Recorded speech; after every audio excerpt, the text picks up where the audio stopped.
تسليما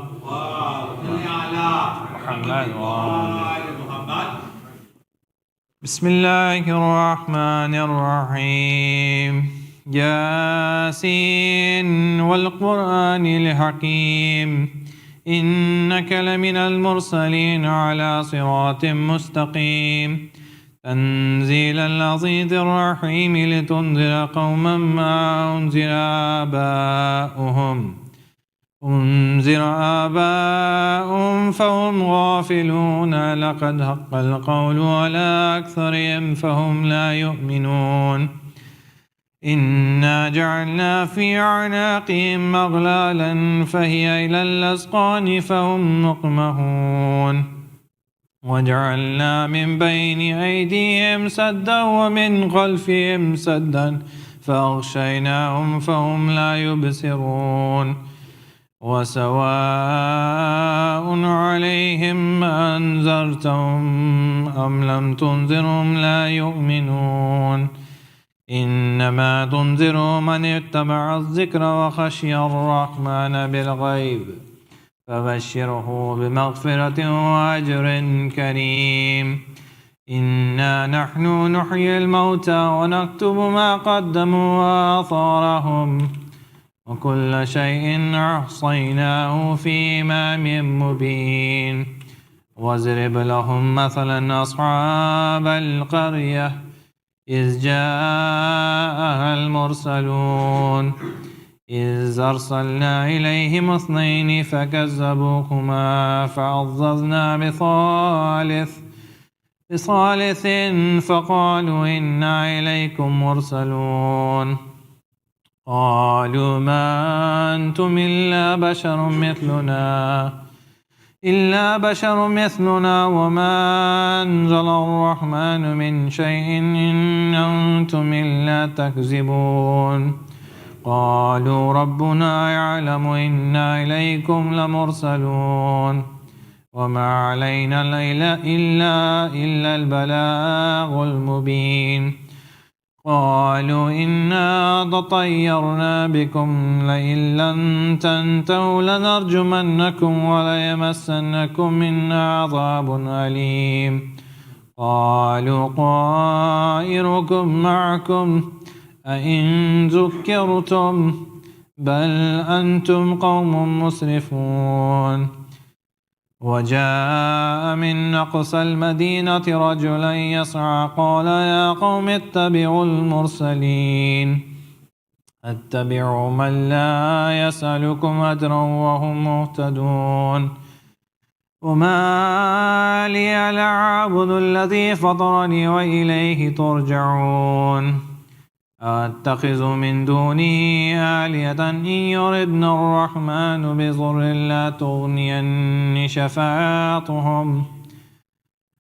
تغنيني شفاعتهم شيئا ولا ينقذوني إني إذا لفي ضلال مبين إني آمنت بربكم فاسمعون قيل ادخل الجنة قال يا ليت قومي يعلمون بما غفر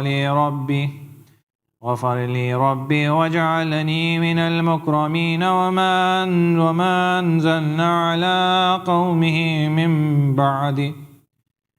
بعده من جند من السماء وما كنا منزلين إن كانت إلا صيحة واحدة فإذا هم خامدون يا حسرة على العباد ما يأتيهم من رسول إلا كانوا به يستهزئون ألم يروا كم أهلكنا قبلهم من القرون أنهم إليهم لا يرجعون وإن كل لما جميع لدينا محضرون وآية لهم الأرض الميتة أحييناها وأخرجنا منها حبا فمنه يأكلون وجعلنا فيها جنات من نخيل وعناب وفجرنا فيها من العيون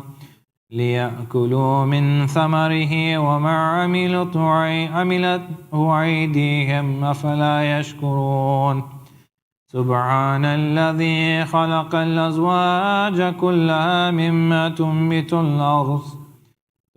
الأرض ومن أنفسهم ومما لا يعلمون وآية لهم الليل نسلخ منه النهار فإذا هم مظلمون والشمس تجري لمستقر لها ذلك تقدير العزيز العليم والقمر قدرناه منازل حتى عاد كالأرجون القديم لا الشمس ينبغي لها أن تدرك القمر والليل سابق النهار وكل في فلك يسبحون وآية لهم أنا حملنا ذريتهم في الفلك المشحون وخلقنا لهم من مثله ما يركبون وإن نشأ نغرقهم فلا صريخ لهم ولا هم ينقذون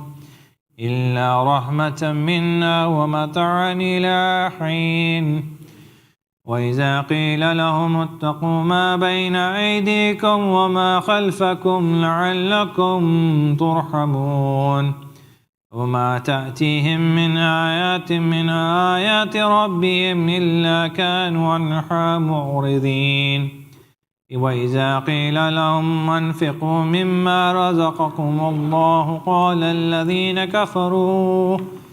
قال الذين كفروا للذين آمنوا نطعم من لو يشاء الله أطعمه إن أنتم إلا في ضلال مبين ويقولون متى هذا الوعد إن كنتم صادقين ما ينظرون إلا صيحة واحدة تأخذهم وهم يخصمون فلا يستطيعون توصية ولا إلى أهلهم يرجعون ونفخ في الصور فإذا هم من الأجداث إلى ربهم ينسلون قالوا يا ويلنا من بعثنا من مرقدنا هذا ما وعد الرحمن وصدق المرسلون إن كانت إلا صيحة واحدة فإذا هم جميع لدينا محضرون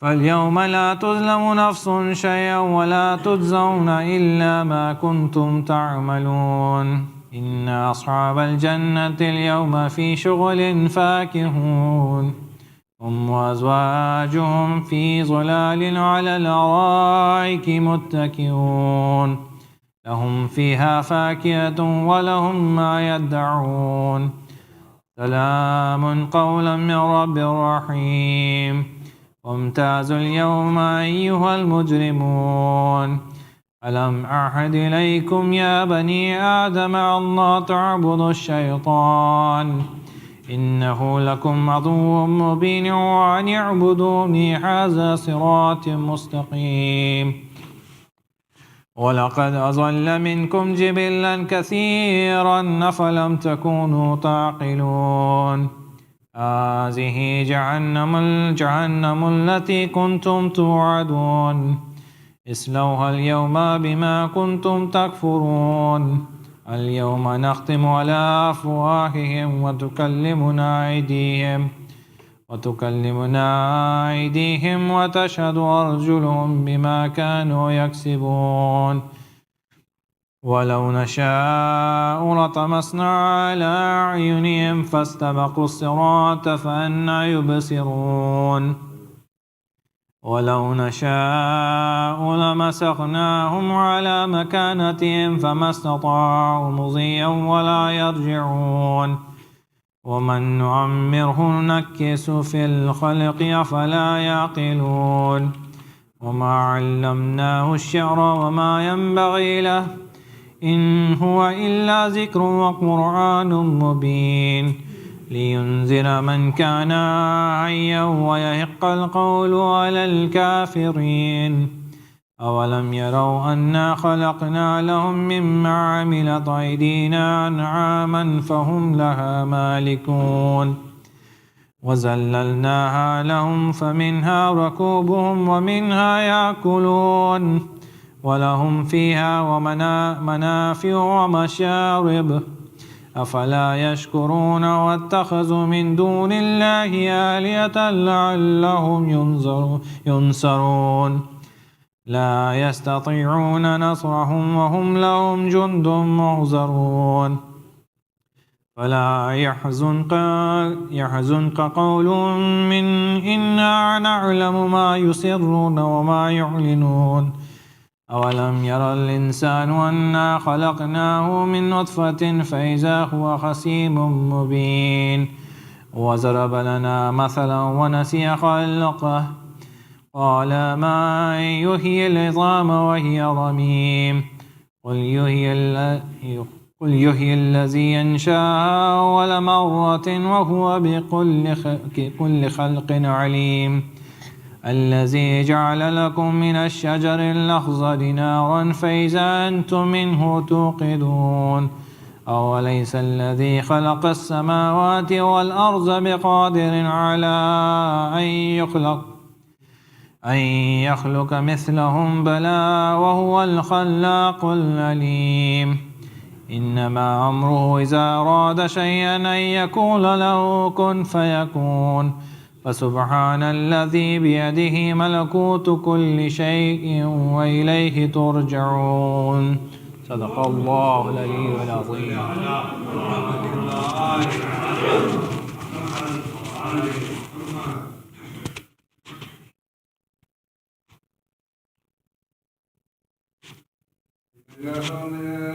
منير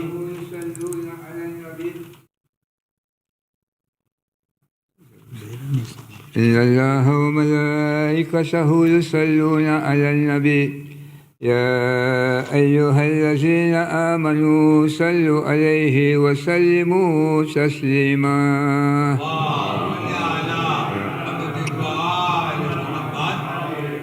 الله أكبر الله أكبر الله أكبر الله أكبر أشهد أن لا إله إلا الله ربي أشهد أن لا إله إلا الله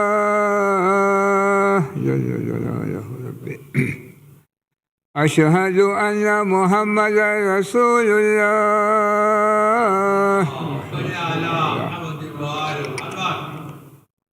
أشهد أن محمدا رسول الله أشهد أن أمير المؤمنين وإمام المتقين عليا ولي الله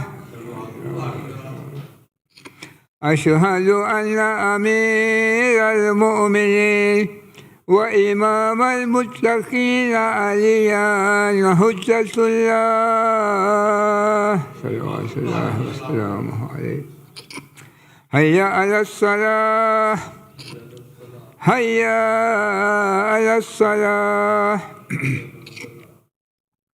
هيا على الفلاح هيا على الفلاح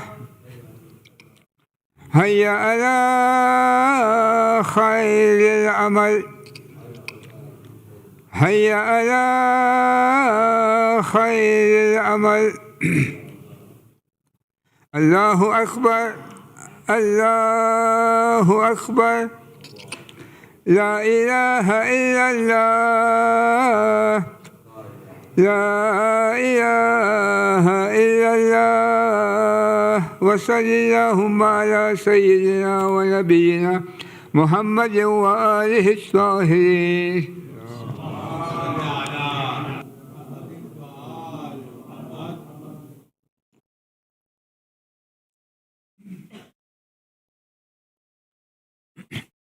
أعوذ بالله السميع العليم من الشيطان اللعين الرجيم. بسم الله الرحمن الرحيم.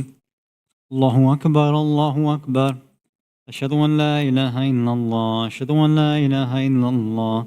أشهد أن محمد رسول الله صلى الله عليه وآله وسلم. أشهد أن محمد رسول الله صلى الله عليه وآله وسلم وأن عليا ولي الله عليه الصلاة والسلام.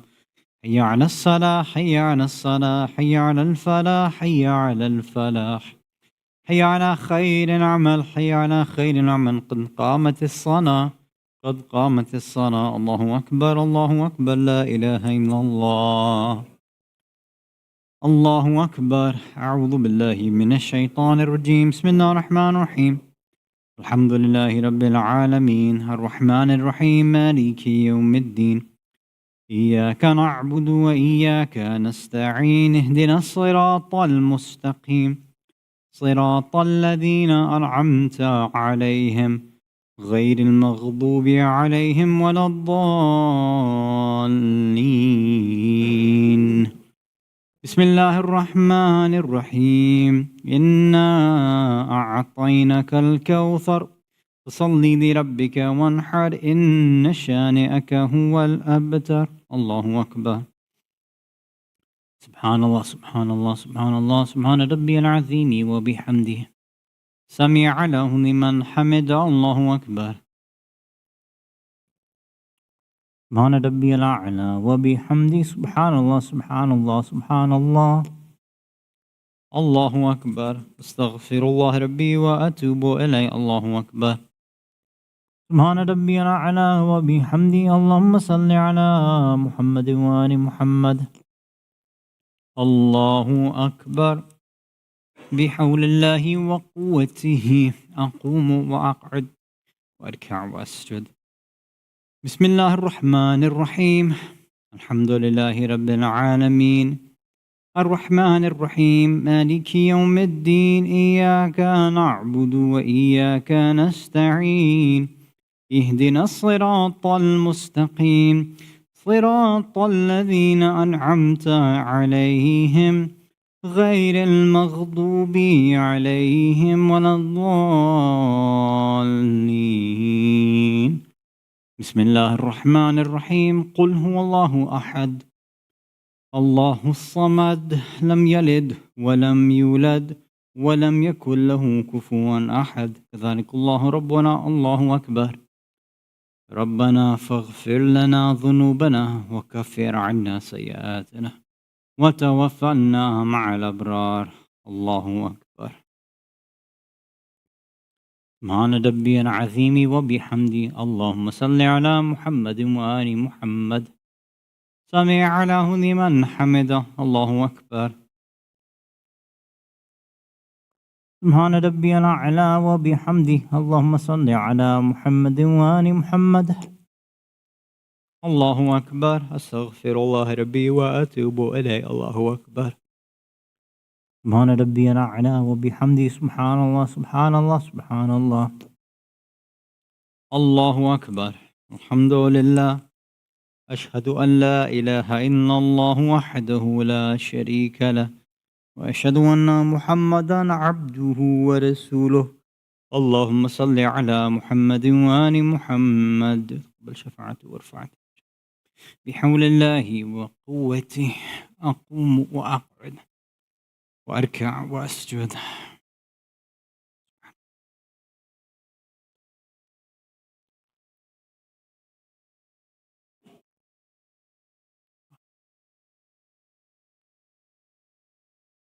استغفر الله ربي وأتوب إليه.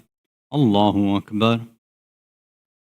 سبحان ربي العظيم وبحمده. اللهم صل على محمد وآل محمد. سمع له لمن حمده. الله أكبر. سبحان ربي الأعلى وبحمده. اللهم صل على محمد وآل محمد. الله أكبر. أستغفر الله ربي وأتوب إليه. الله أكبر. سبحان ربي الأعلى وبحمده. اللهم صل على محمد وآل محمد وعجل فرجهم. يا من له الدنيا والآخرة ارحم من ليس له الدنيا والآخرة. الله أكبر. بسم الله وبالله والحمد لله.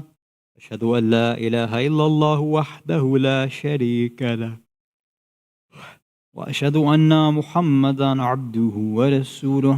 اللهم صل على محمد وآل محمد.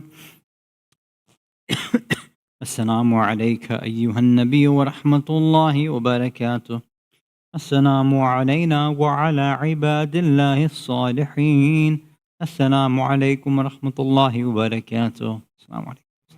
الله أكبر الله أكبر الله أكبر، لا إله إلا الله.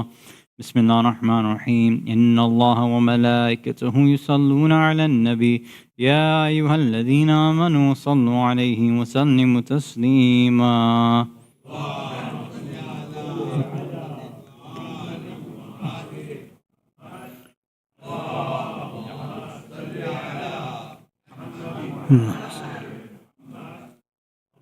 اللهم صل على محمد.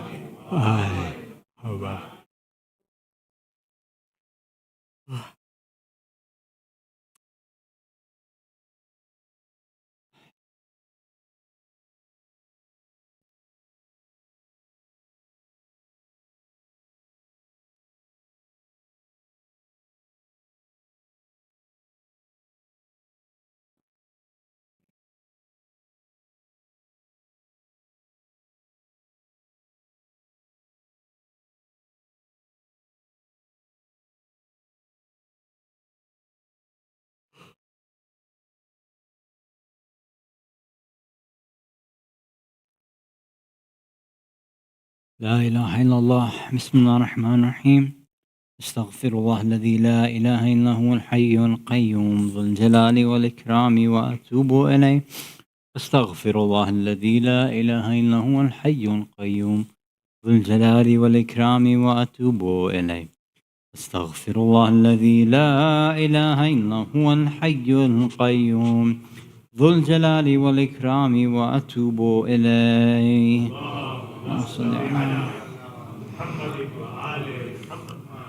اللهم صل على محمد وآل محمد. بسم الله الرحمن الرحيم.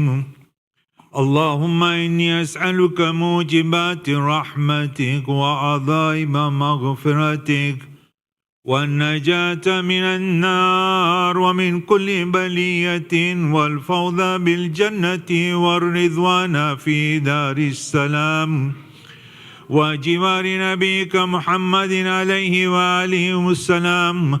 اللهم ما بنا من نعمة فمنك، لا إله إلا أنت، أستغفرك وأتوب إليك. اللهم صل على محمد وآل محمد.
أعوذ بالله السميع العليم من الشيطان اللعين الرجيم. بسم الله الرحمن الرحيم.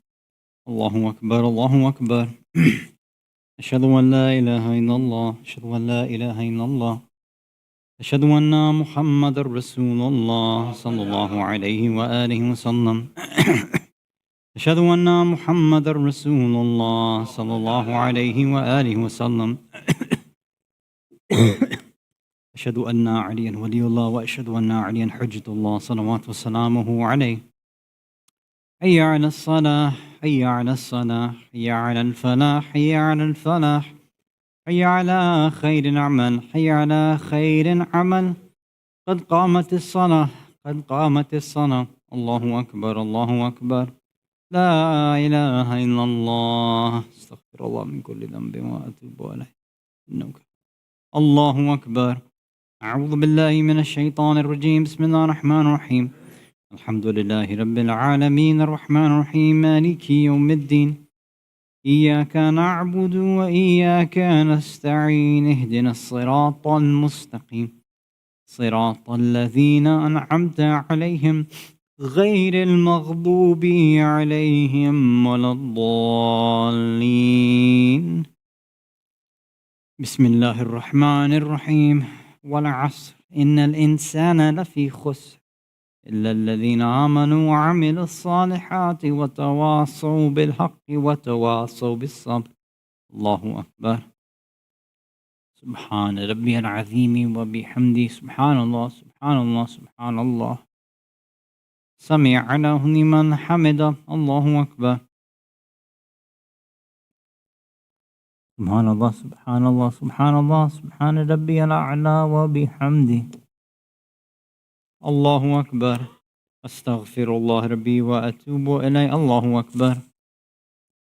سبحان ربي الأعلى وبحمده. سبحان الله سبحان الله سبحان الله.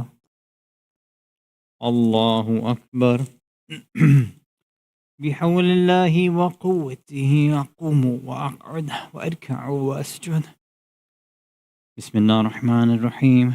الحمد لله رب العالمين الرحمن الرحيم مالك يوم الدين. إياك نعبد وإياك نستعين. اهدنا الصراط المستقيم صراط الذين أنعمت عليهم غير المغضوب عليهم ولا الضالين. بسم الله الرحمن الرحيم.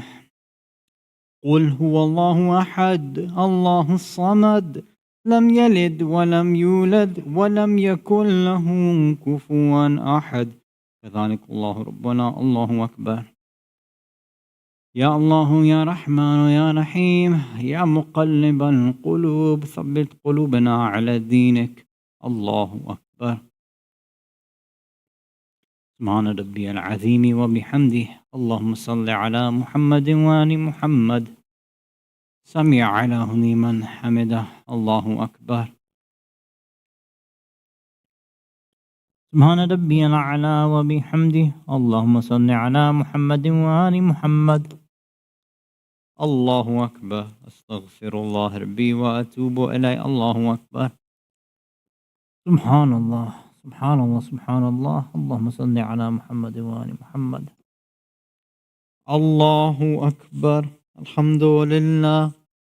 أشهد أن لا إله إلا الله وحده لا شريك له وأشهد أن محمدا عبده ورسوله. اللهم صل على محمد وآل محمد. بحول الله وقوته أقوم وأقعد وأركع وأسجد.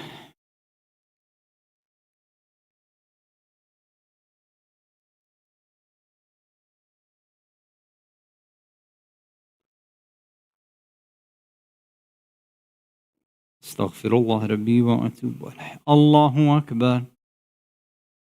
سبحان ربي العظيم وبحمده. سبحان الله سبحان الله سبحان الله. سمع له لمن حمده. الله أكبر. سبحان الله سبحان الله سبحان الله سبحان ربي الأعلى وبحمده. الله أكبر. أستغفر الله ربي وأتوب إليه. الله أكبر. سبحان ربي الأعلى وبحمده اللهم صل على محمد وآل محمد. الله أكبر. بحول الله وقوته أقوم وأقعد وأركع وأسجد.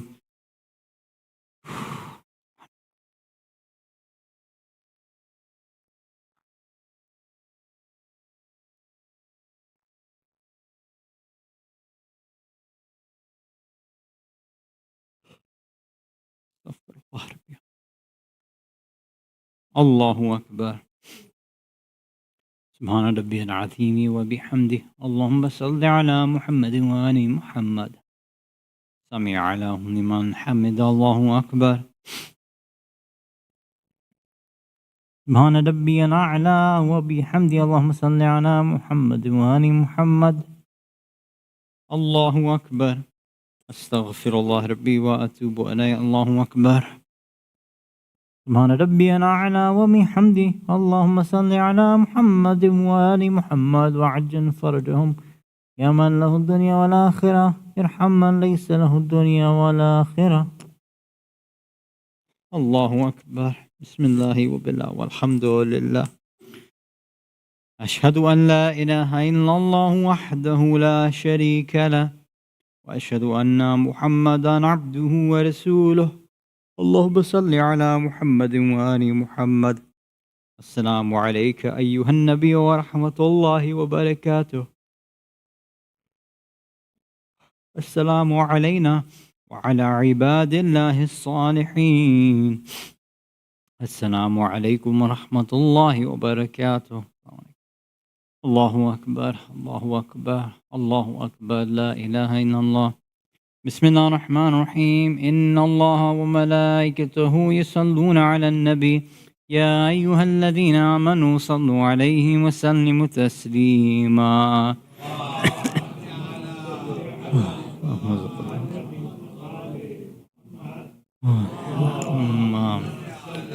صل على محمد وآل محمد. اللهم صل على محمد وآل.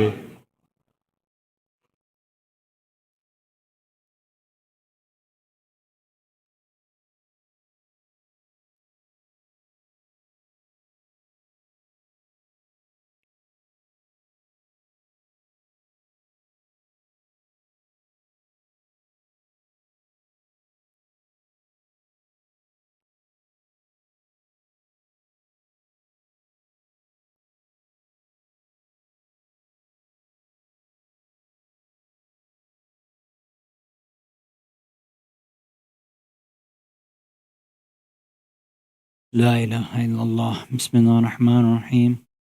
أستغفر الله الذي لا إله إلا هو الحي القيوم ذو الجلال والإكرام وأتوب إليه. أستغفر الله الذي لا إله إلا هو الحي القيوم ذو الجلال والإكرام وأتوب إليه.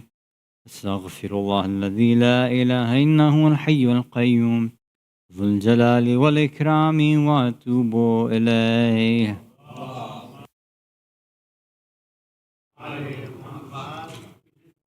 اللهم صل على محمد وآل محمد. بسم الله الرحمن الرحيم. اللهم إنه ليس لي علم بموضع رزقي وإنما أطلب بقطرات تقطر على قلبي فأجول في طلب البلدان فأنا في معنى طالب القلب حيران لا أدري في سال أم في جبل أم في أرض أم في سماء أم في بر أم في بحر وعلى يدي من ومن قبل من وقد علمت أن علمه عندك وأسبابه بيدك وأنت الذي تقسم بلطفك وتسبب برحمتك. اللهم فصل على محمد وآله واجعل يا ربي رزقك لي واسعا ومطلبه سهلا وما قده قريبا ولا تؤنني بطلب ما لم تقدر لي فيه رزقا فإنك غني عن عذابه وأنا فقير إلى رحمتك فصل على محمد وآله وجد على عبدك بفضلك إنك ذو فضل عظيم.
محمد وآل محمد صلوات.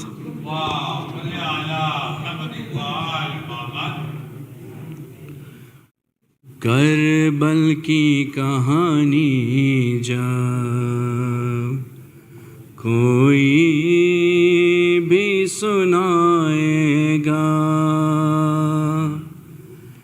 करबल की कहानी जब कोई भी सुनाएगा, सूखी हुई आँखों से, सूखी हुई आँखों से आंसू निकल आएगा, करबल की कहानी जब कोई भी सुनाएगा। ہر غم ملے گا تم کو آغوش نوا میں، کیسی خزاں ہے چائی زہرا کے باغباں میں، قرآن کربلا میں بکھرا نظر آئے گا،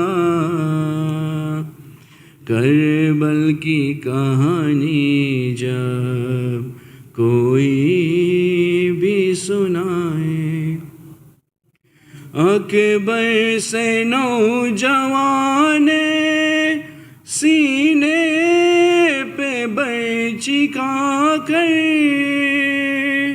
رک مور دیا کیسے، بابا کو منہ دکھا کر، کیسے ضعیف بابا، کیسے ضعیف بابا برچی کو نکالے گا، کربل کی کہانی جب کوئی بھی سنائے گا، اصغر سے بے زباں کی زندہ دلی تو دیکھو، آل نبی کے گھر کا کم سنجری تو دیکھو، پہلے شہید ہو کر، پہلے شہید ہو کر بابا کو بچائے گا، کربل کی کہانی جب کوئی بھی سنائے گا، دریا تھا سامنے پر آل نبی تھے پیاسے، بچوں کو بی بی زینب دیتی رہی دلاسے، لو جا رہے ہیں غازی، لو جا رہے ہیں غازی، پانی ابھی آئے گا، کربل کی کہانی جب کوئی بھی سنائے گا، خیمے کے در پہ دخیاں زینب یہ سوچتی تھی، غازی کے جاتے ہی وہ چادر کو دیکھتی تھی، میری رضا کا ضامن، میری رضا کا ضامن کیا لوٹ کے آئے گا، کربل کی کہانی جب کوئی بھی سنائے گا، محمد وآل محمد صلوات۔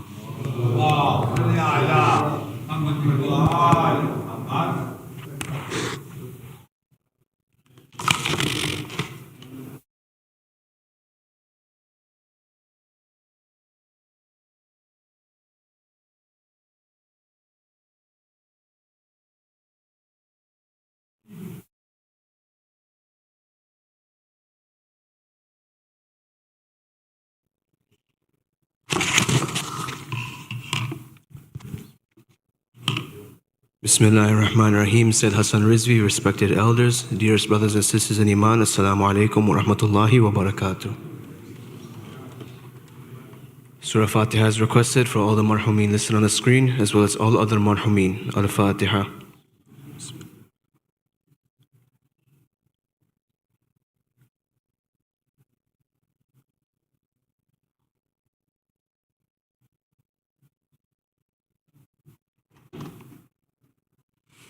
Dua Shafai Marid is also requested for all the names listed on the screen, as well as all those in need here and elsewhere. Let us recite together. Bismillahir Rahmanir Rahim. أَمَّن يُجِيبُ الْمُضْطَرَّ إِذَا دَعَاهُ وَيَكْشِفُ السُّوءَ أَمَّن يُجِيبُ الْمُضْطَرَّ إِذَا دَعَاهُ وَيَكْشِفُ السُّوءَ أَمَّن يُجِيبُ الْمُضْطَرَّ إِذَا دَعَاهُ وَيَكْشِفُ السُّوءَ أَمَّن يُجِيبُ الْمُضْطَرَّ إِذَا دَعَاهُ وَيَكْشِفُ السُّوءَ أَمَّن يُجِيبُ الْمُضْطَرَّ إِذَا دَعَاهُ وَيَكْشِفُ السُّوءَ. Ya Allah. A reminder that if you have lost any money here at the center, to please see Brother Samir Dadali to retrieve it. There is also a table at the front of the men's entrance with various books. If you are interested, please look through them. You are free to take them home and keep them. Let us now invite Sayyid Hasan Rizvi to please come forward and recite tonight's Majlis. Par Muhammad wa Ali Muhammad, Salawat.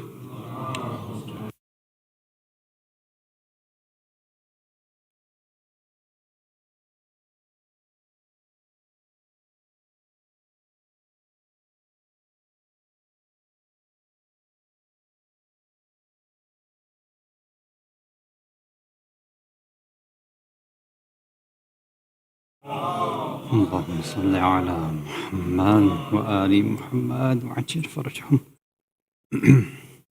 أعوذ بالله السميع العليم من الشيطان اللعين الرجيم. بسم الله الرحمن الرحيم وبه نستعين.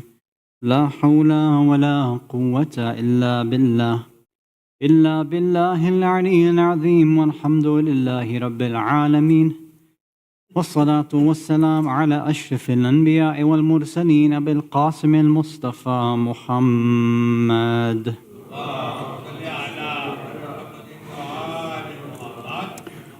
ثم الصلاة والسلام والتحية والإكرام على أهل بيته الطيبين الطاهرين المعصومين المظلومين، ولعنة الله على أعدائهم أجمعين من الأولين والآخرين إلى قيام يوم الدين. أما بعد. صلوات على محمد وآل محمد.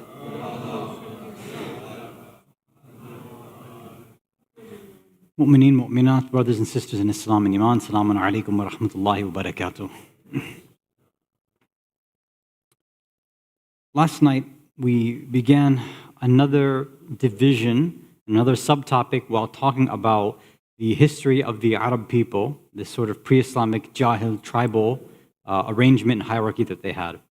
One of the other ways that sociologists and historians, and even Allah in the Quran, divides up the groups of the Arabs and their tribes is by the culture of where they lived. We talked about how there was an Arabi Bedouin culture, and then there was the Arab city dweller culture. We talked a little bit about how that came about because of resources and why they established cities. Some of the major cities, Mecca being obviously a major trade route and obviously having religious significance. And we talked about the differences that end up because of that.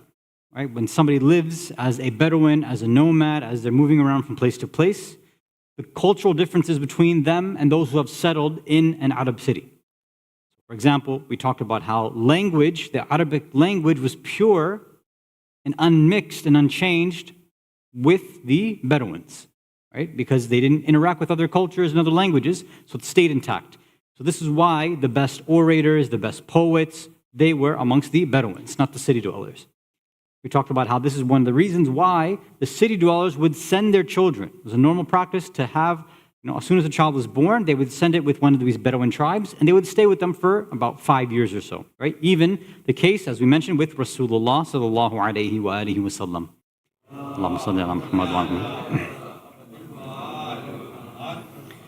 We also talked about how the Arabi, the Bedouins felt the superiority. They had all the brave warriors because they still engaged in fights, combat, and things like that, whereas the city dwellers only did this in a minor, like small amount. But the nomads, they had continued on that almost tradition of going and fighting for resources, fighting other tribes and things like this. So they had the better warriors as well. We said that there's a few other points that we wanted to mention about the distinctions between these two groups. And this is where the majority of the problems start to come about, and this is where the Quran starts to address them specifically, and even the Ahlul Bayt as well. So imagine life in a city versus life, again, kind of in the middle of nowhere. And again, you can make comparisons in a modern society as well too, right? Between city life and, let's say, rural farm life, right? When you're in a city, when you're surrounded, when you're a bit more closer with other people, you're kind of restricted and you're forced to follow certain things. Now, we talked about how the Arabs pre-Islam were not really people of law. They didn't have these organizations and laws to follow. There was no government, centralized, things like that. But because they were in a city, there was still some restrictions that they had to follow. But when you're off on your own, it's just your tribe out in the desert and you're just wandering around, gathering resources, moving from place to place, then what do you enjoy? Pure freedom. There's nobody telling you what to do and what not to do. And this is something that the Arabi, the Bedouins, took pride in. They say, you city dwellers, you've been restricted. We are free, on the other hand. We can go and do whatever we want. So this is why when we talk about the idea of these bandits, right? It was usually these Bedouin tribes that were bandits. Anytime there were caravans or people passing by, travelers, whatever they were, whether it was other Bedouin tribes or even city dwellers just passing through, foreigners, it didn't matter. Because they were free, there's no real religion for them, it doesn't really matter. So nobody's going to stop them, they're going to go and do what they want. So there was much more of a propensity for them to go and commit crimes, right? To do evil, because nobody was holding them responsible, really. They were on their own. So with all this happening, with this extreme freedom, that's where their egos start to develop more and more and more. They get this sort of bloodthirst, right? They get a taste for vengeance. Again, increased fighting and violence, more so than even the city-dwelling Arabs. They still had that, but the Bedouins had it much, much more, right? So they were ruder. They were more prone to violence. They were temperamental, right? All these negative characteristics, the Bedouins had that, right? Even Orientalist scholars, like this famous one named Henri Lamont. He's a Belgian Orientalist from, I think, about a century or so ago. And he says that the Arab, meaning the Bedouin specifically, was one of the best examples of the notion of freedom, but an extreme form which had no limits. Right? Normally, even when we talk about in the West about this freedom and rights, right? Everybody talks about freedom of speech. No, they say, I want to be able to say what I want. It's a free country. Well, that's not how any other country works. The idea of freedom of anything is always going to be restricted somehow. Right? People always, for a while, back when the hijab issue was happening with Iran, people were always complaining, how can they, tell them and make it a law to, women have to dress a certain way. Well, men have a rule there too. Men can't dress any way that they want in Islamic countries either. But of course, they would just only single out women. Okay, are you saying that in the West you don't have dress codes? Right? That you can dress however you want? No. Every society has limits on, how people can go out and engage themselves. Right? Every society has that. Nobody engages in absolute freedom. Right? So every society is distinguished by how many restrictions they're going to put and where those restrictions come from. But the Arab, the Bedouins, they said, we've got no restrictions whatsoever except whatever ones we feel like setting. And they didn't feel like setting anything as long as it was beneficial to them. Right? So this Belgian Orientalist, Henri Lamont, continues and says, the Bedouin or Arab rebellion against any power which intended to limit his freedom, even if that limit was in his favor, reveals the roots of the crimes which fill most of Arab history. Again, this is talking mostly about pre-Islamic Jahiliyyah. Although, again, all these things I'm teaching you, because some of these things, what's the point of these details? And as I said before, but I need to keep giving these reminders. As we get closer and closer and we go through the history, as we start to see all these different tribes, some supporting Rasulullah very openly, some supporting him kind of half and half, and then some not so much, it's going to come back to these details.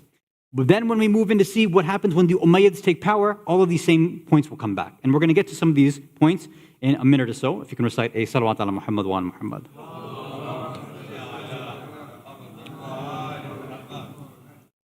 So, There's, again, no idea. There's no such thing as sabr. There's no hilm. They don't care about patience, tolerance. They don't hold themselves back. The minute any of them would get upset, if somebody were to bother them, offend them, they would just go to war with them. They'd fight them. They'd kill them over the smallest things. And they didn't see anything wrong with that. Right? So, famously, they quote this that a Bedouin was once asked. They said, hey, if somebody violates your rights, somebody just annoys you a little bit or disturbs you in some small way, right? Would you forgive them if you were guaranteed paradise, guaranteed Jannah? The Bedouin responded and said that I would rather take my revenge and go to hell than forgive and go to heaven. This was their mindset. This is how it is, right? That's how much vengeance and violence and getting people back, that's how much it meant to them, right? Again, this is going to matter a lot when we get back to Karbala. When we see these same descendants, these same individuals, when they're face to face with Imam Hussein alayhi salatu wassalam. Allahumma salli ala Muhammad wa ala Muhammad wa ajil farajahum. And Imam Hussein is giving them all these proofs that they already are well aware of. Don't you know who my mother is? Don't you know who my grandfather is? Don't you know my lineage, which they thought was important? Remember, the lineage was very important to them. You know Bani Hashim, Bani Quraysh, you know who I'm from. Why are you taking your swords out against me? They said, we know who you are. We know you're the best of men. We know all of these things. We know your mother, grandfather, the best of people, best of tribes. The Quraysh are the best. Bani Hashim are the best. We know all of this. But because of the hatred that we have for your father, this is why we're coming out against you. They didn't forget what happened in Badr. They didn't forget what happened in all these battles. This vengeance stayed in their hearts, and they didn't care. Even if it took them to hell, it didn't matter to them, right? So these points, that's why they matter. This culture never left their hearts. Okay. It got to such a degree that even after, right, we talked about how this is one of the reasons why some of them, they went to the cities, right? We talked about how Bedouins, they kind of got used to their lifestyle. So moving to the city was very difficult. Some of them didn't want to do it. They're like, why would I go to the city? This was one of the reasons. If I go to the city, I'm going to be restricted. I'm going to be surrounded by all these other tribes and clans and other things. I don't want to deal with that. If I stay in the desert, my lifestyle, I'm free. I can do whatever I want. So even those who came from Bedouin backgrounds, when they would move into the city, they would even say themselves that, no, I want to go back to the desert. Let me give you one very clear example of one of the most disgusting individuals in history. The mother of Yazid, Maysoon bint Bahdal. She was from Banu Kalb, a Bedouin tribe, a Bedouin Christian tribe from, I believe, the Syrian area, if I'm not mistaken. So, just like every other Bedouin, she was known for her poetry. She was excellent in poetry because that's how all Bedouins were. And you know how many people say Yazid was excellent in poetry? Well, it's because he got it from his mother. Right? She was the one who pretty much is the one who educated Yazid a lot. Right? So all these disgusting habits were because of the mother. Right? This Christian mother that he had. There's many other things too. I can't even go into all the details, right? Because some of the traits that she had, some of the things she was doing were disgusting. But this is, again, just how she lived her life. And even though she was married to Muawiyah, Na'matullah alayh, living in a palace, right? She's living the life of luxury. She says, I don't like this. I want to go back to the desert. I want to go back and be a Bedouin again. I don't like this lifestyle. Right? This is how it is. Okay. Salawat ala Muhammad wa ala Muhammad.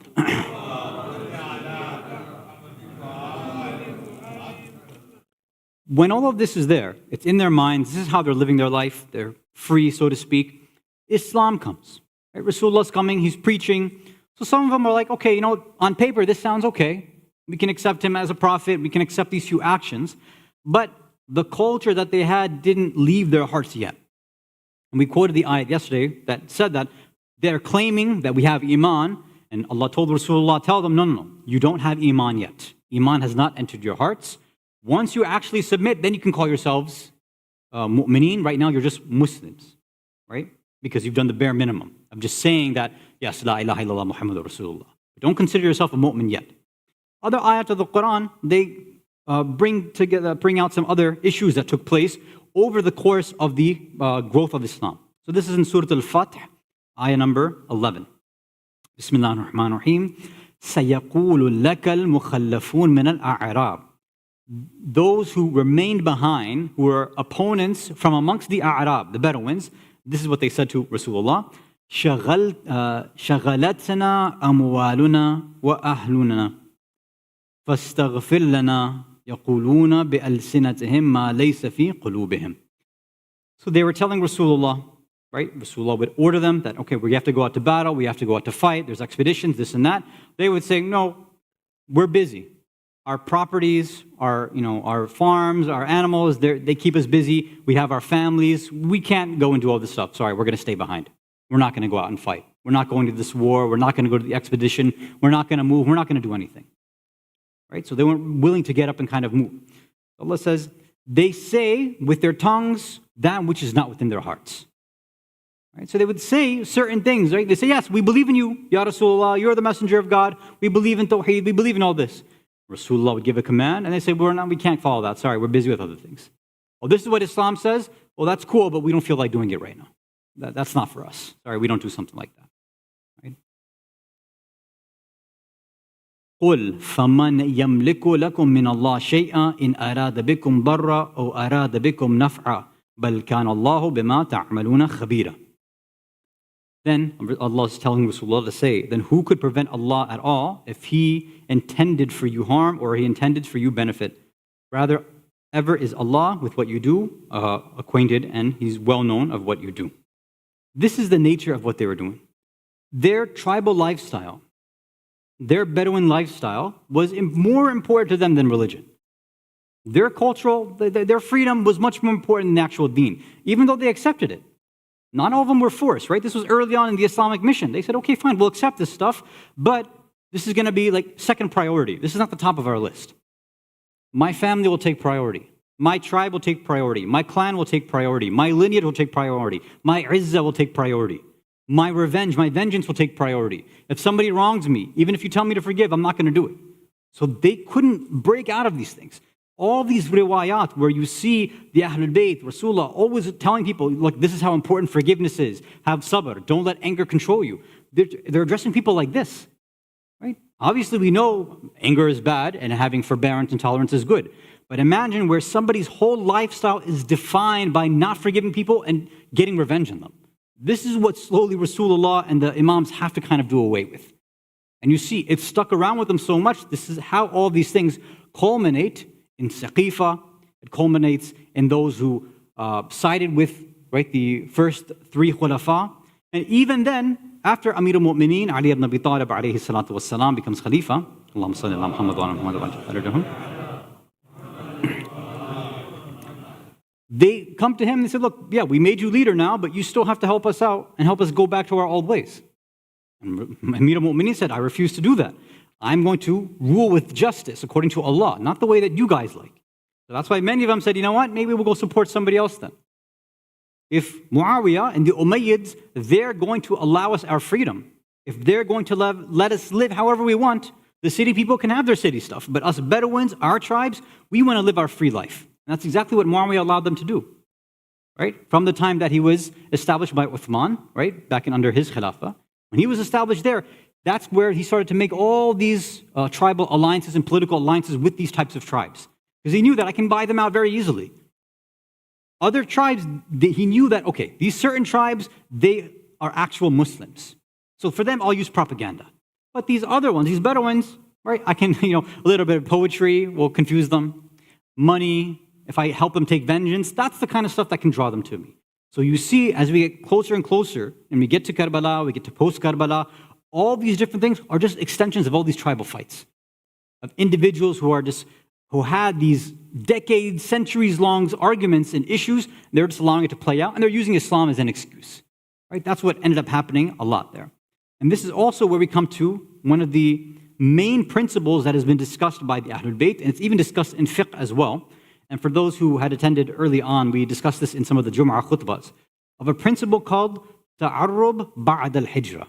What is this principle? Let me explain after a salawat ala Muhammad wa ala Muhammad.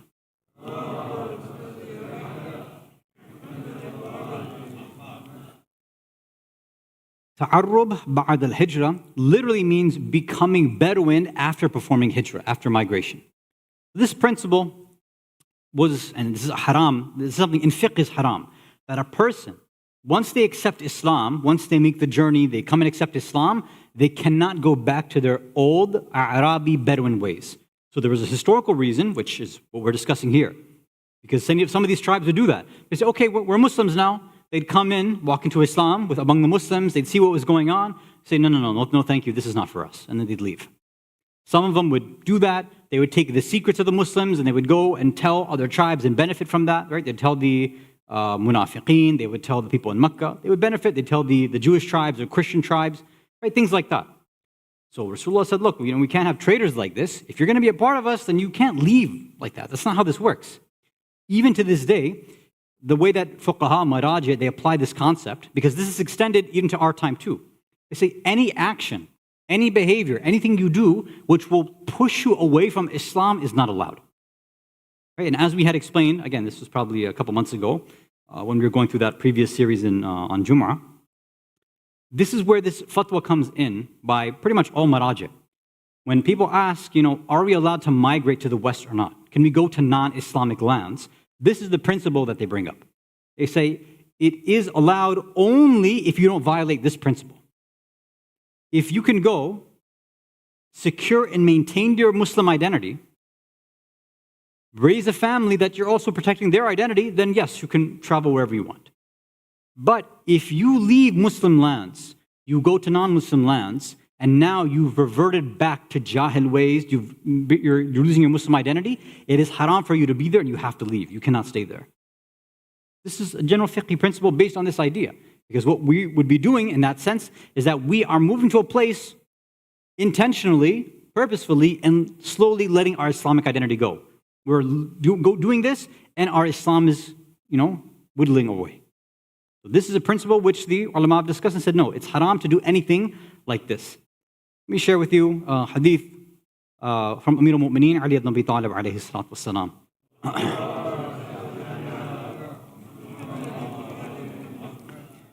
As I was saying before, this was happening during his time when he became Khalifa as well, when he started to see people around him going back to their old ways. He's reported to have said, when he was addressing people, and I believe this comes in Nahj al-Balagha, but I'm not positive, قَدْ سِرْتُمْ بَعْدَ الْهِجْرَ أَعْرَابًا. That after the hijrah, meaning after you've come and traveled and become Muslim, now you have gone back to your old Bedouin ways. You accepted the faith, you accepted the deen, you accepted the rules, the culture, everything, but now I can see that you've gone back to your old ways. Right? وَبَعْدَ الْمُوَالَاةِ أَحْزَابًا. And after you were all supposed to come together under the banner of Tawheed, of Islam, of Wilayah, then what happens? Now you've gone back and created all your tribes and clans and groups and split off once again. All of that work of Rasulullah you've undone. Right? Again, I'm connecting this to Imam Hussein because this is what Islah in that context means. Islah of the Ummah, returning it back to Rasulullah and Amir al-Mu'mineen's time is that everything that was brought in by Islam, they destroyed little by little by innovating, by allowing their Jahil culture to reflourish. So now Imam Hussein says, I can't let this continue. I have to get it back to the way that my grandfather and my father wanted it. And this was a lot of what was happening there. Right? Let me share another hadith. This is from Imam Ja'far al-Sadiq alayhi salatu wassalam.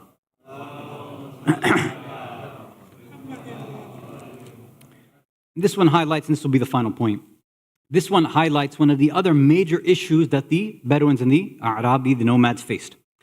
Imam Sadiq alayhi salam is reported to have said, "Alaykum bit-tafaqquh fi-d-din, fi-d-din Allah."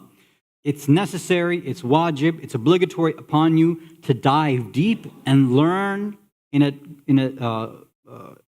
deep way your religion, right? Not a superficial understanding. Have a deep understanding of the deen of Allah.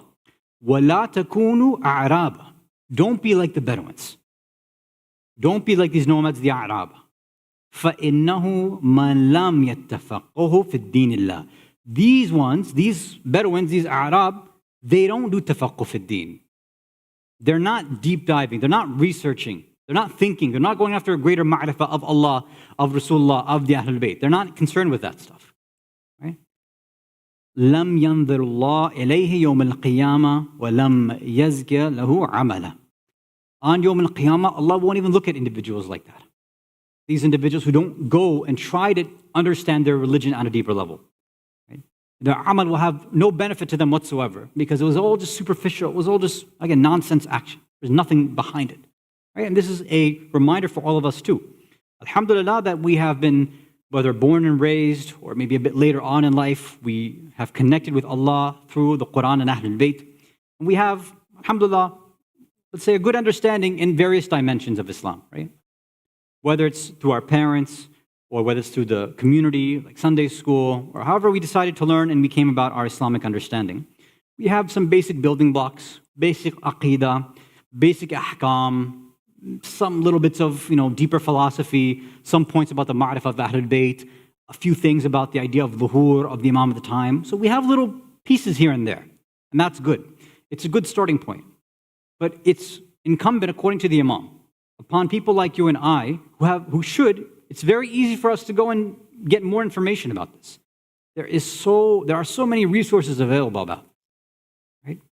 Some people, they just want reminders, akhlaqi reminders, or little just, I want to hear the same thing over and over again, or just remind us about this, which is good.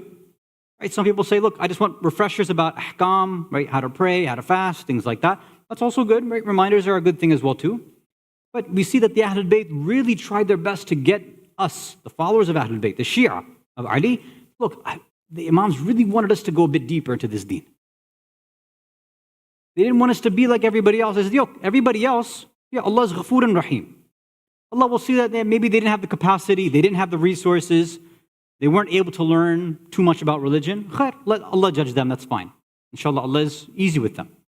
And if maybe you and I, we have excuses, inshallah, Allah accepts our excuses as well. Right?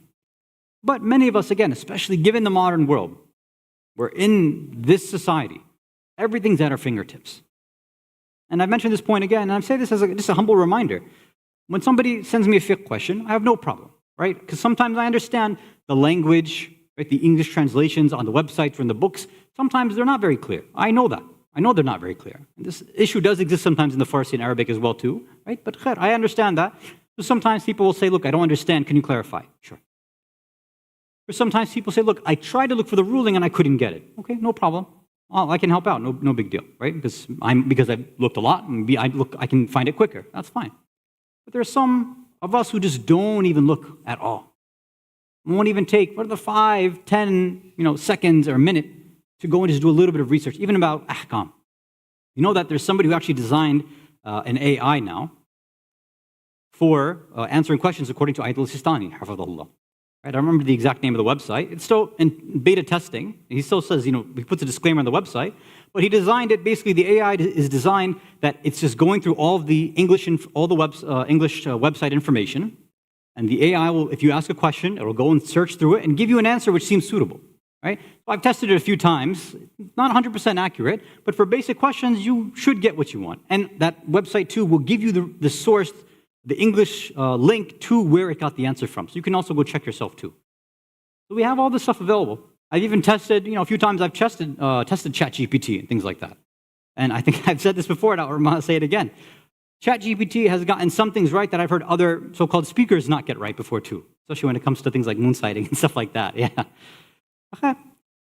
I don't want us to develop I don't want us to use technology and the internet and AI and all these things and have our aql go away. That's not a good thing either. We should get used to kind of doing our own research. But, okay, if we're just getting started and you just have a few questions, then we have all these resources available. Why? Why not? Right? A little bit of just kind of spending a little bit of time a day just researching one or two things will help a lot, right? Just showing that there's some effort in me, I'm researching. Again, I'm just saying this for ahkam. Maybe that's not your interest, even though we should be doing that first and foremost. But okay, maybe my interest is more into philosophy or into history. I get a lot of this history, right? Muharram is around the corner. Many people are going to be asking me about, okay, what about this? And how old was so-and-so personality? Or who went first? And who did all this? I said, look, in Muharram, the vast majority of speakers, even in their masaib, they're not giving you a history lesson. That's not what the masaib and the gham has ever been about. It's always been more of a poetic thing. That's the nature of it. Nobody's here to give a history lesson. Some people, yes, they claim to do history on the minbar, but it's very, very rare.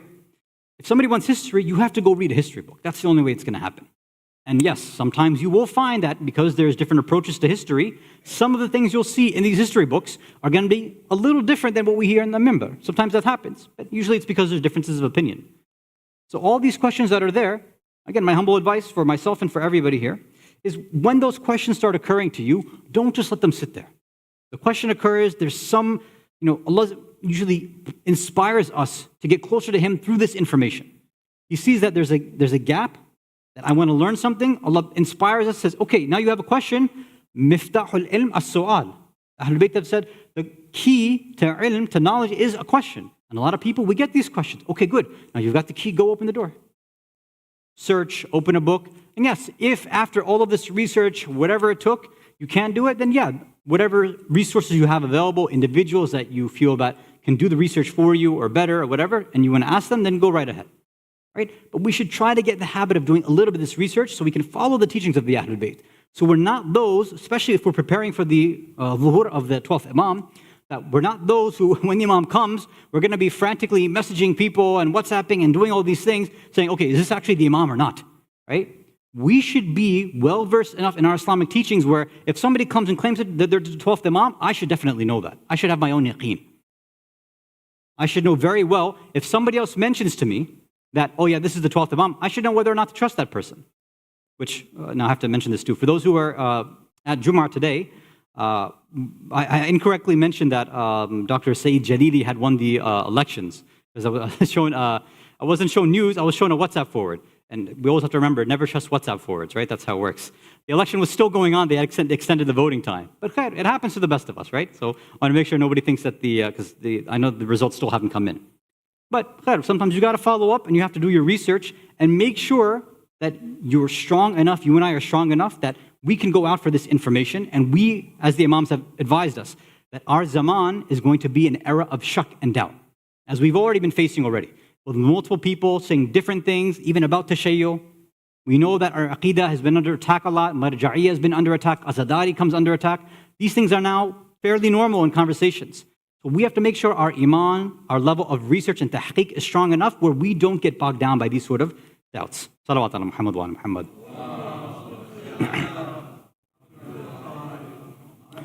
One more salawat ala Muhammad wa ala Muhammad.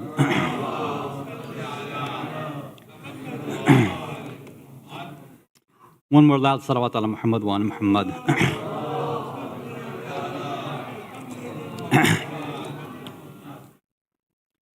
As we begin our commemoration and remembrance of the tragedy of Karbala, as previously, last week, we went through the tragic story of Muslim ibn Aqil.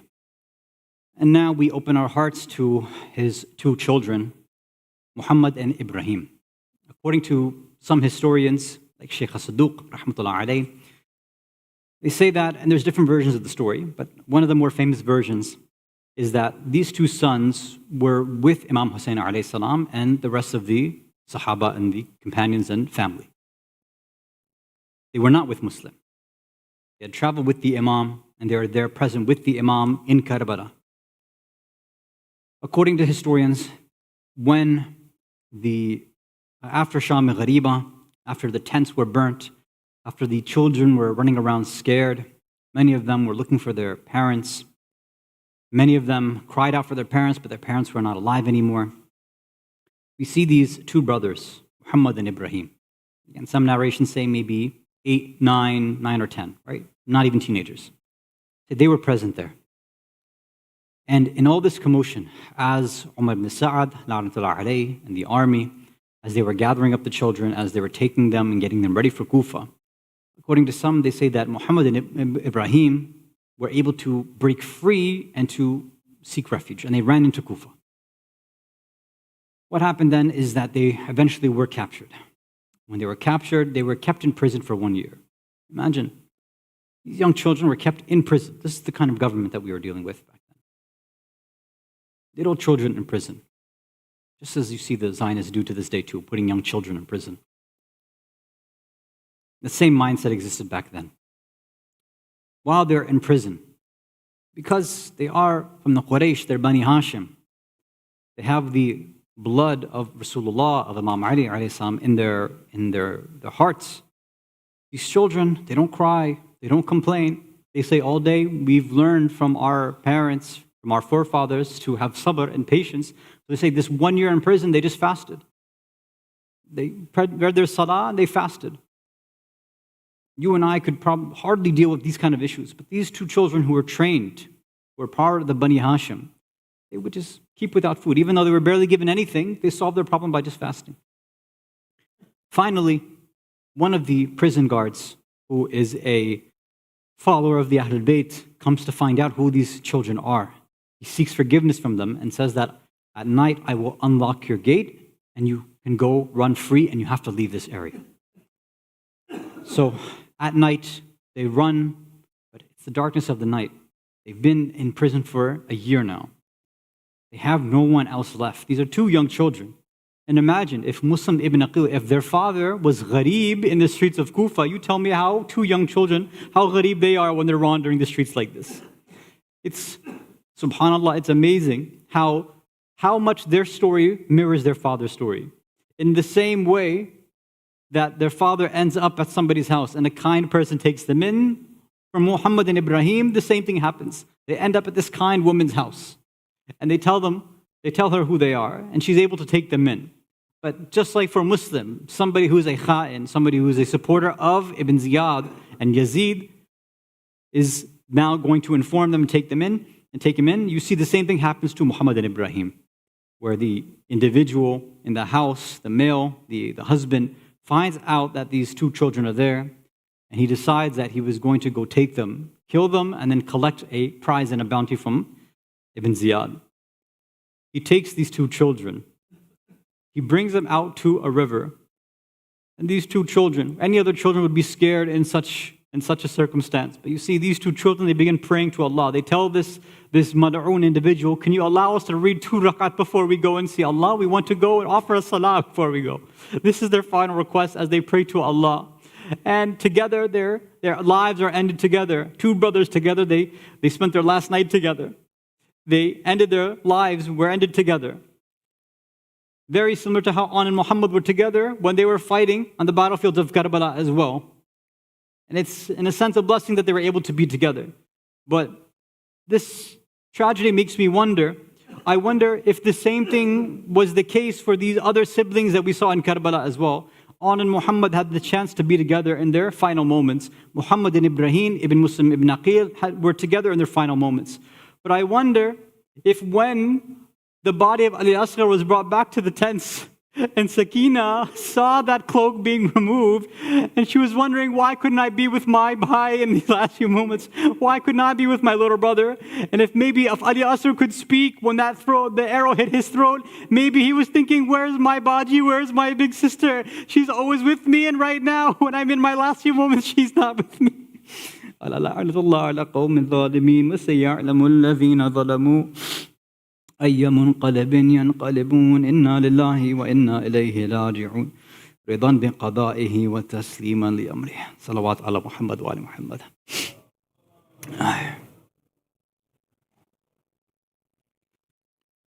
Yes.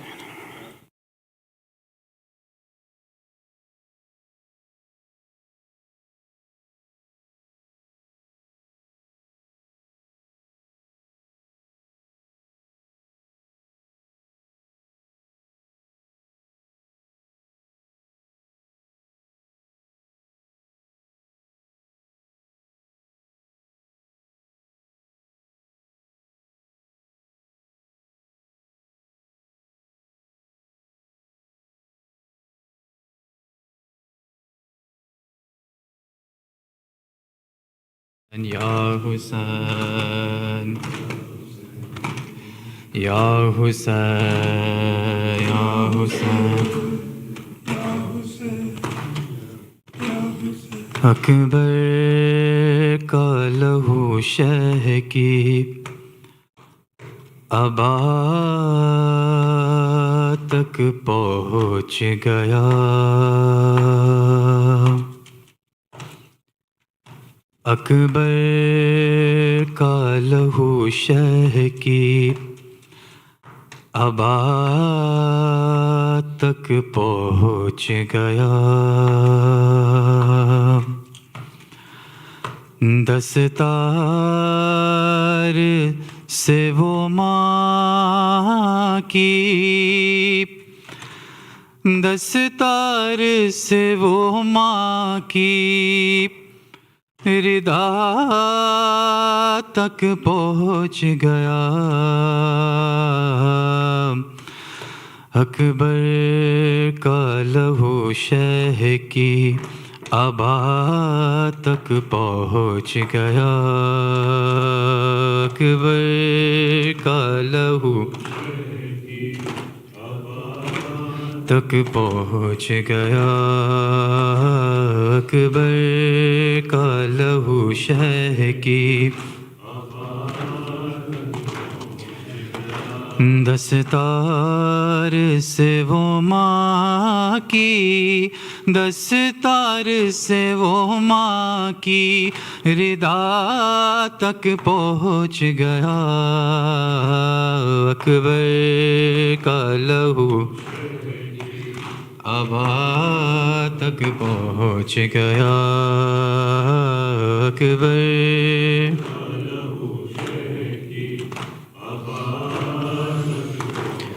گیا، ایسے گیری ہے خیمے میں اکبر کی لاش پر، ایسے گیری ہے خیمے میں اکبر کی لاش پر، زینب کا خون خا کے، زینب کا خون خا کے شفا تک پہنچ گیا، اکبر کا لہو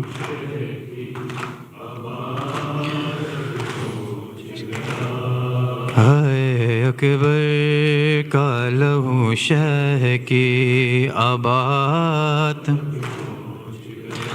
دستار سے وہ ماں کی، دستار سے وہ ماں کی ردا تک پہنچ گیا، اکبر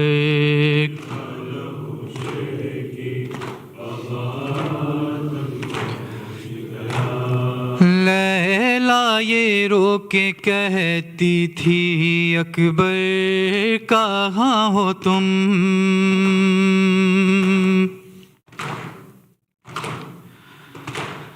لیلا یہ رو کے کہتی تھی اکبر کہاں ہو تم، ظالم کا ہاتھ میری، ظالم کا ہاتھ میری ردا تک پہنچ گیا، اکبر کا لہو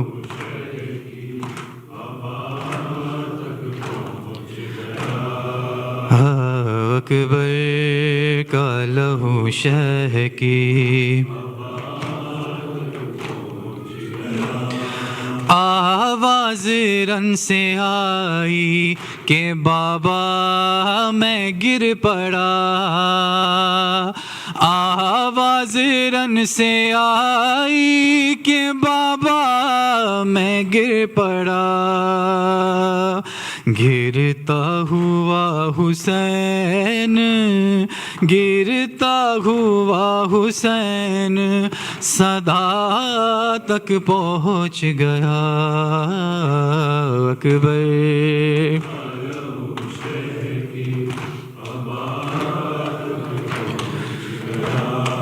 ہائے، اکبر کا لہو شہ کی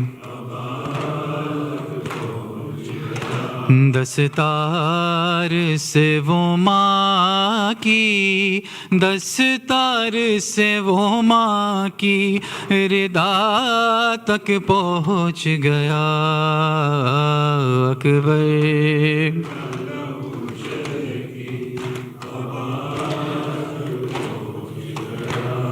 مولا ضعیف ہو گئے کچھ دیر میں مگر،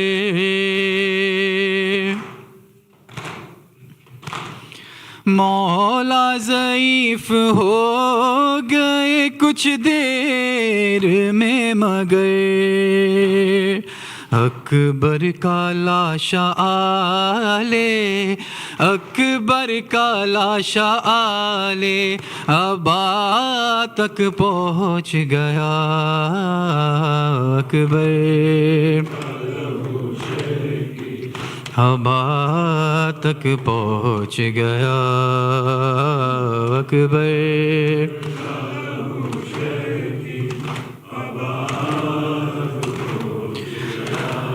جس ہاتھ نے گرایا تھا ہم شکل مصطفیٰ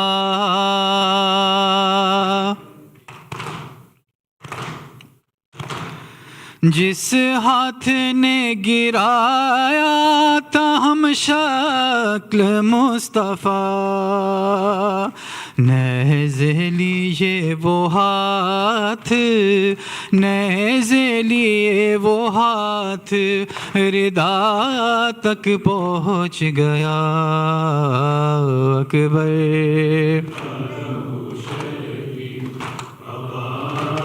تک پہنچ گیا اکبر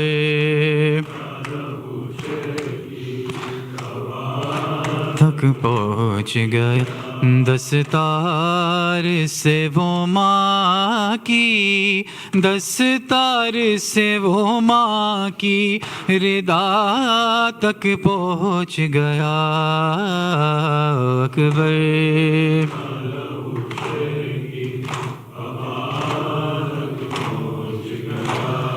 ہے اکبر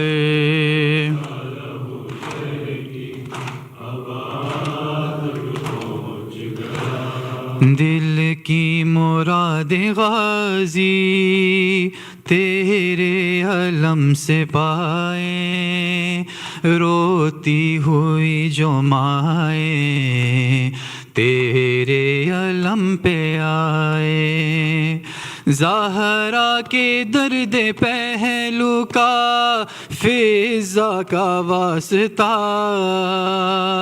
زہرا کے درد پہلو کا دیتی ہے واسطہ فضا کی کنیزی میں ان کا بھی نام آئے ہے عباس ہے عباس عباس عباس عباس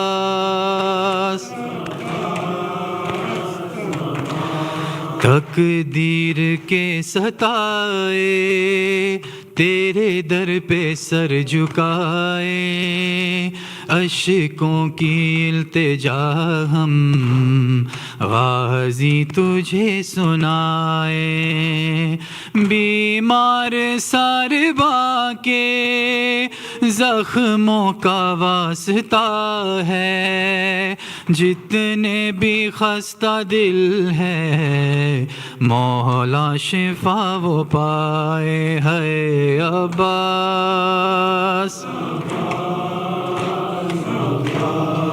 ہے عباس ہے عباس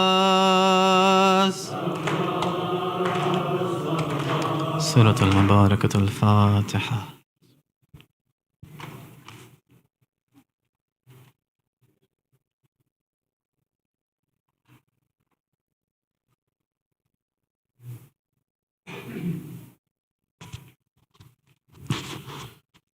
السلام علیکم یا رسول اللہ ورحمۃ اللہ وبرکاتہ السلام علیکم یا امیر المؤمنین یا امام المتقین ورحمۃ اللہ وبرکاتہ السلام علیکی یا فاطمۃ الزہراء بنت رسول اللہ ورحمۃ اللہ وبرکاتہ الصلاة والسلام عليك الحسنين يا ابن رسول الله ورحمة الله وبركاته السلام على الحسين وعلى علي بن الحسين وعلى أولاد الحسين وعلى أصحاب الحسين جميعا ورحمة الله وبركاته والصلاة والسلام عليكم أئمة الهدى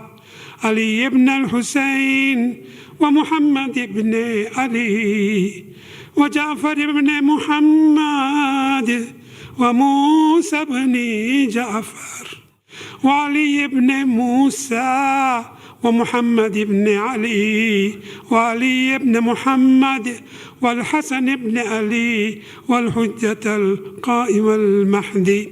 السلام عليك يا مولاي يا صاحب الزمان، الأمان يا خليفة الرحمن، الأمان يا شريك القرآن، الأمان يا كعبة الإيمان، الأمان يا إمامنا وإمام الإنس والجان ورحمة الله وبركاته.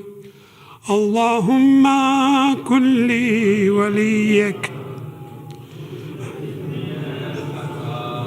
صلواتك عليه وعلى آبائه في هذه الساعة وفي كل ساعة، وليا وحافظا وقائدا وناصرا ودليلا وعينا حتى تسكنه أرضك طوعا وتمتئه فيها طويلا. يا مدبر الأمور، يا باعث من في القبور، يا مجري البحور، يا ملين الحديد لداود، صل على محمد وآل محمد.